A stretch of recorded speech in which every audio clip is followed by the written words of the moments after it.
Selamat sore dan selamat datang kembali. Pada kesempatan kali ini, kita akanlah melanjutkan Tonghua dari Sword Star, tepatnya untuk episode 170. Untuk review di part sebelumnya, penguasa 9 pedang berhasil memukul mundur para serangga. Setelah dari semua itu, mereka juga bubar. Sayangnya, ada suatu masalah yang menimpa kepada Lo Feng. Lebih tepatnya, pembalasan Raja Yanzu kepadanya karena telah macam-macam. Dia datang ke keluarganya Lo Feng dan memberikan sebuah peringatan kalau dia haruslah menyerahkan galaksi Bima Sakti agarlah dibeli oleh Raja Yanzu. Namun dia menolak, membuat perselisihan satu sama lain. Beruntungnya, King Zhenyan datang. Tanpa bak-bibu lagi, langsung saja kita gaskan ke ceritanya.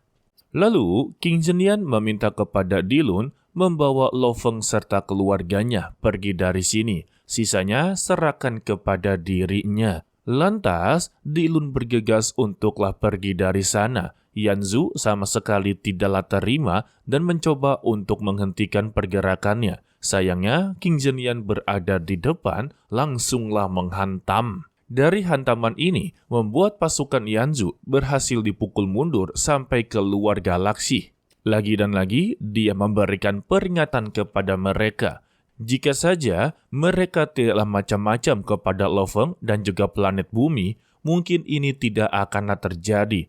Namun, apapun yang telah terjadi, maka terima saja. Jadi untuk hari ini, temani dia untuklah bermain.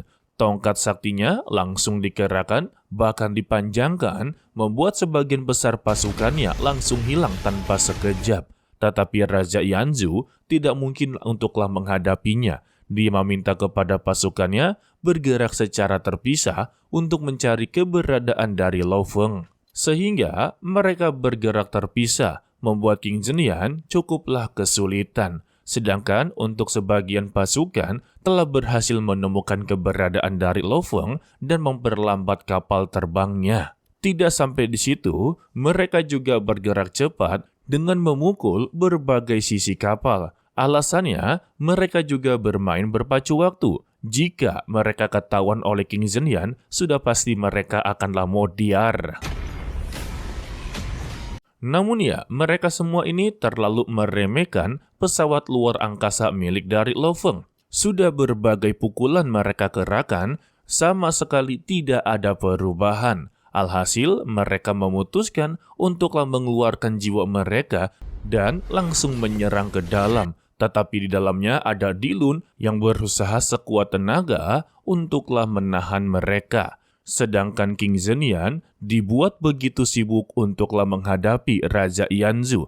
Meskipun beberapa dari mereka haruslah mengorbankan nyawanya. Sedangkan untuk Raja Yanzu langsunglah diobang-ambing ke sana ke sini. Dan King Zhenyan mendapati kesempatan, dia langsunglah melempar Raja Yanzu hingga terpental sangatlah jauh. Terpentalnya ini malah mengarah kepada Lo Feng. Mendapati kesempatan juga, Babata diperintahkan, inilah saatnya mereka untuk menyerang balik. Sehingga pesawat luar angkasanya melesat dengan begitu cepat ke arahnya Raja Yanzu dan dia pun terhantam pesawat luar angkasa. Setelah dirinya terhantam, tubuhnya juga terpental kembali dan di belakangnya sudah ada King Zhenyan yang siap untuklah memukulnya kembali. Waduh, udah kayak permainan baseball, sehingga dia pun terus-terusan mendapati pukulan. Bahkan untuk pasukannya yang mencoba melindunginya, juga ikut-ikutan terkena imbasnya.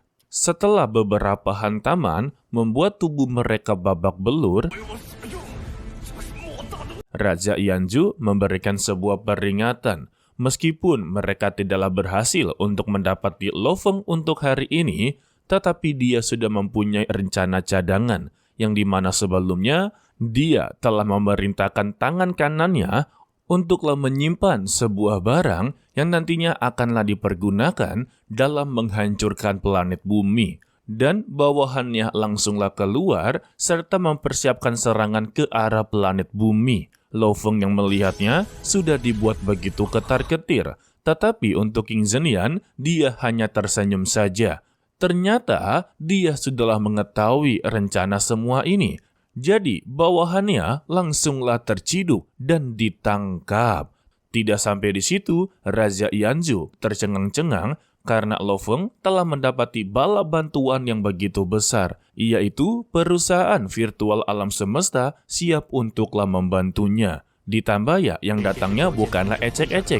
Mereka semua ini para master yang berada di bawah komando penguasa 9 pedang. Lantas, Lo Feng sungguhlah berterima kasih kepada Raja Longhu, sebagaimana dia adalah ketua dari perusahaan virtual alam semesta. Lalu, Raja Longhu langsung memberikan peringatan kepada Yanzhu kalau dia ini telah keterlaluan dan menyakiti anggota perusahaannya. Maka, perusahaan virtual alam semesta juga berhak untuklah ikut campur. Jadi ya, dia datang untuklah mengatasi masalah ini, sehingga seluruh pasukannya dikerahkan. Raja Yanzhu yang sudah sangatlah terpojok, dia langsunglah memanggil tuannya ataupun gurunya, dan keluarlah api berwarna hitam yang menyelimuti seluruh wilayah tersebut. Tidak sampai di situ, apinya sungguhlah begitu berbahaya. Jika saja tersentuh sedikit, mungkin planet bumi akanlah hancur menjadi debu. Pada intinya, ini sangatlah berbahaya, dan keluarlah sosok yang diagung-agungkan oleh Raja Yanzhu. Begitu juga dengan mereka semua langsung memberikan hormat kepada 10 Raja Api. Kita sebut saja sebagai Raja Api ya. Kedatangannya mempertanyakan kepada mereka sebenarnya apa yang terjadi dan bisa-bisanya dia diusik oleh mereka semua. Longhu memberitahunya, dia datang ke sini untuklah melindungi Lo Feng atas di bawah perintah Master 9 Pedang. Alasan mereka diturunkan karena untuk Raja Yanzhu inginlah menghabisi anggota inti perusahaan mereka, yaitu Lo Feng, dan juga mencoba untuklah menghancurkan planet bumi. Jadi ya, sebagai anggota perusahaan virtual alam semesta, mereka tidak bisa mengabaikannya begitu saja. Mendengar itu, Raja Api memberikan sebuah tekanan kepada Raja Longhu, membuat tubuhnya mengalami luka bakar, tetapi dia sama sekali tidaklah bergeming. Namun, selama tekanan spiritual tersebut, Lo Feng dibuat begitu sangatlah kesal, sebab hanya dia sajalah yang tidak mendapati tekanan spiritual ini. Dirinya menganggap kalau Raja Api sengaja tidak memberikan tekanan spiritual kepadanya karena untuk saat ini dia adalah orang yang paling terlemah. Jika dia terkena tekanan spiritual, sudah pasti akanlah modiar. Dan itulah yang dikesalkan oleh Lo Feng karena dia dianggap remeh. Setelah memberikan tekanan spiritual tersebut, Sang Raja Api yang begitu bijaksana memberikan sebuah peringatan kepada mereka dan untuklah ingat dalam-dalam di pikirannya, jangan pertaruhkan nyawa mereka di depan orang terhormat manapun, karena mereka mempunyai harga dirinya masing-masing yang lebih berharga daripada siapapun. Betul sekali. Akan tetapi, secara tiba-tiba, sikap dari Raja Api berubah drastis. Dia mendekati Lo Feng dengan mempertanyakan namanya dalam sikap yang begitu sopan, membuat seluruh para master yang di sana cukuplah kebingungan bagaimana bisa sikap dia berubah drastis dan sopan kepada Lo Feng.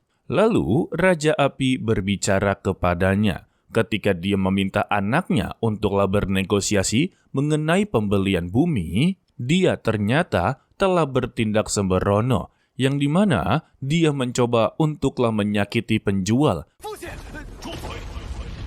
Baginya itu sudah sangatlah keterlaluan. Ya, betul sekali guys, karena ada pepatah mengatakan pembeli adalah raja yang harus dilayani, tetapi penjual adalah dewa. Dia yang memutuskan apakah barang tersebut akan dijual kepada kalian atau sama sekali tidak. Karena anaknya telah bertindak sembrono, maka dia akanlah menghukumnya. Mendengar itu, Lo Feng langsung tercengang. Ternyata untuk Raja Yanzhu adalah anak dari Raja Api. Dan untuk anaknya sendiri yaitu Yanzhu, dia langsunglah menyangkal perkataan tersebut kalau dia sama sekali tidaklah bertindak kekerasan.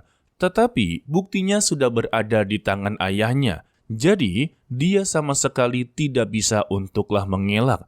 Jadi, kebetulan dia datang untuklah bertanya langsung. Dan ini adalah pertanyaan terakhir kepadanya. Apakah Lo Feng bersedia untuklah menjual bumi kepada dirinya?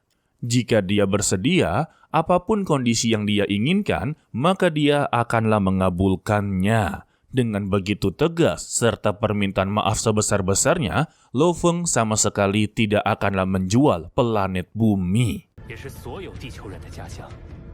Penawaran tersebut membuat seluruh para master cukup dibuat begitu terkejut-kejut lagi. Karena ya untuk Raja Api terkenal memiliki temperamen yang sering marah-marah. Tetapi mengapa di hadapannya Lo Feng dia begitu sangatlah tenang? Setelah mendapati penolakan dari Lo Feng dengan alasan yang begitu sangatlah masuk akal. Karena bagaimanapun juga, bumi adalah rumah pertama dia. Tidak mungkin rumah pertama akanlah dijual begitu saja. Dan untuk para master lainnya, langsung geleng-geleng kepala sembari berkata ini sudahlah berakhir. Karena Lo Feng telah menolak, sudah pasti dia akanlah dihabisi.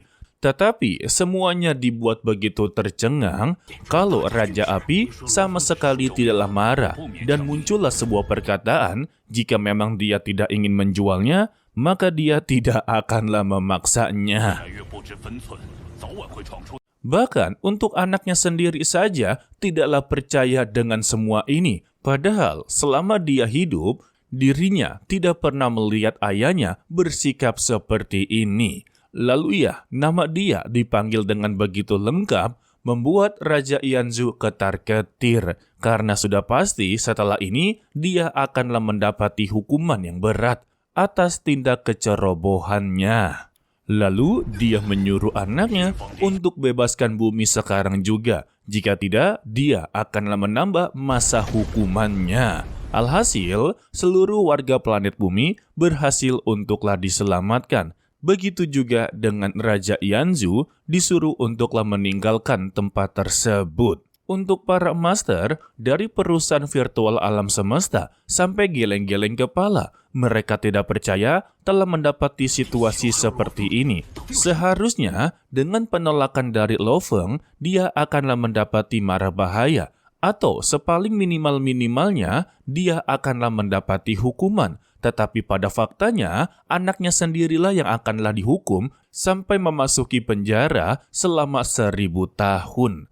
Hal ini membuat mereka semua bertanya-tanya, apa istimewanya dari Lo Feng? Tetapi ya, Raja Longhu mendengar dan menatap tajam kepada mereka, membuat mereka semua langsunglah terdiam tanpa sepatah kata apapun. Lalu, Lo Feng langsunglah dibawa ke ruangan utama untuklah mengevaluasi tentang permasalahan ini semua. Karena berdasarkan dalam informasi dan pengamatan mereka, seluruh para master tertinggi telah mengirimkan surat untuklah membeli planet bumi. Untuk Lo Feng sendiri sebagai penguasa bumi, dia sama sekali tidak tahu mengapa. Hanya saja Raja Longhu tidaklah percaya dengan perkataannya. Sudah pasti ada sebuah rahasia yang disembunyikan oleh Lo Feng. Ya paling-paling Ratu Serangga guys. Bahkan Lo Feng beralasan, seisi planet bumi saja, para warganya adalah manusia biasa. Apa yang layak diharapkan oleh planet bumi? Mendengar itu, Raja Longhu langsunglah menahan diri dan memberikan pernyataan kepada seluruh alam semesta kalau planet bumi tidak akanlah dijual kepada siapapun. Alhasil, masalahnya terpecahkan. Dan King Zhenyan sudah mengetahui alasan dibalik semua ini. Dan dia tidak perlu khawatir, sebagai gurunya, dia akan menyimpan semua rahasia ini. Dan Lo Feng sungguhlah berterima kasih. Setelah mereka semua bubar, Lo Feng mendapati pesan dari Hong. Kalau dia mengajak untuklah bertemu, sebab dia telah mempunyai kunci utamanya. Wadidaw. Dan selesai untuklah episode 170.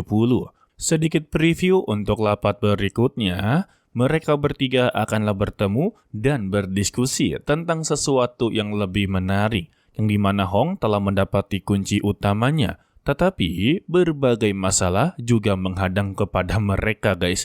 Ya, begitulah ya, MC utama selalu mendapati masalah dan masalah. Kalau kagak begitu, kagak bakal seru. Mimin ucapkan terima kasih kepada kalian yang selalu mendukung channel ini dari awal sampailah nanti berkembang. Seperti biasa, pesan-pesan dari Mimin tetaplah menjadi orang yang baik, walaupun itu sangatlah sulit. Mimin pamit undur diri, sampai jumpa di video berikutnya. Bye-bye.